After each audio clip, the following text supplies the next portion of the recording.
सियासत जोरों पर है। यहाँ की सियासत का असर केरल तक दिख रहा है। विपक्ष का आरोप है कि मुस्लिम बाहुल्य इस द्वीप समूह का मोदी सरकार भगवाकरण करने की कोशिश में है। इसीलिए यहाँ बीफ बैन किया जा रहा है और शराब की बिक्री पर लगा प्रतिबंध हटाया जा रहा है। और अब एक नया मामला सामने आया है, जिसके बाद सरकार की मंशा पर सवाल खड़े हो गए हैं। तो क्या किया है लक्षद्वीप के प्रशासक ने, देखिए ये रिपोर्ट। लक्षद्वीप के प्रशासक प्रफुल्ल पटेल इस समय पूरे देश में सुर्खियों में हैं। वो लक्षद्वीप के विकास के नाम पर ऐसे फैसले ले रहे हैं कि स्थानीय लोग अब उनके खिलाफ एकजुट हो गए हैं। लक्षद्वीप में विधानसभा नहीं है, ये एक केंद्र शासित प्रदेश है, इसीलिए यहाँ का प्रशासन सीधे केंद्र के नियंत्रण में होता है।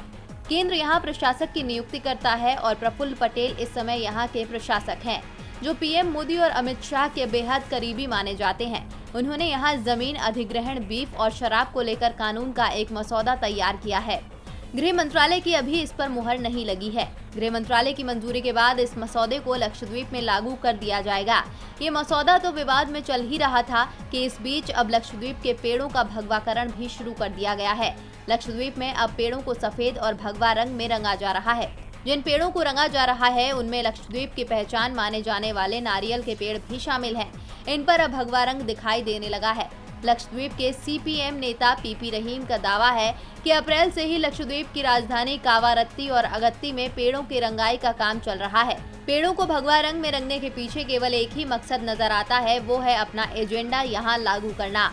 यहाँ के लोग साधारण लोग हैं। शुरुआत में हमें यह काम बिल्कुल नॉर्मल लगा, लेकिन अब सामने आ रहा है कि पटेल का एजेंडा अपनी पार्टी की विचारधारा पर आधारित है।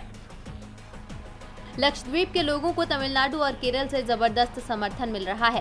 केरल में तो बीजेपी छोड़ सभी दल एकजुट दिखाई दे रहे हैं। केरल विधानसभा में इसे लेकर एक प्रस्ताव भी पेश किया गया। सीएम विजयन ने प्रस्ताव पेश करते हुए कहा कि एक एजेंडे के तहत नारियल के पेड़ों को भगवा रंग से रंगा गया है। ये लक्षद्वीप में कॉरपोरेट हितों और भगवा एजेंडे को लागू करने का प्रयास है।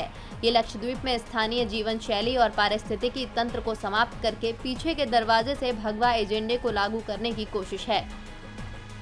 इस बीच ये मामला केरल हाईकोर्ट भी पहुंच गया है। लक्षद्वीप विकास प्राधिकरण नियमन 2021 यानी LDAR और सामाजिक गतिविधि रोकथाम अधिनियम पेश किए जाने के खिलाफ सुनवाई शुरू कर दी है। हाईकोर्ट ने केंद्र सरकार से इस मामले में 2 सप्ताह के अंदर अपना रुख स्पष्ट करने को कहा है। ये याचिका कांग्रेस नेता KP नौशाद अली ने दायर की है।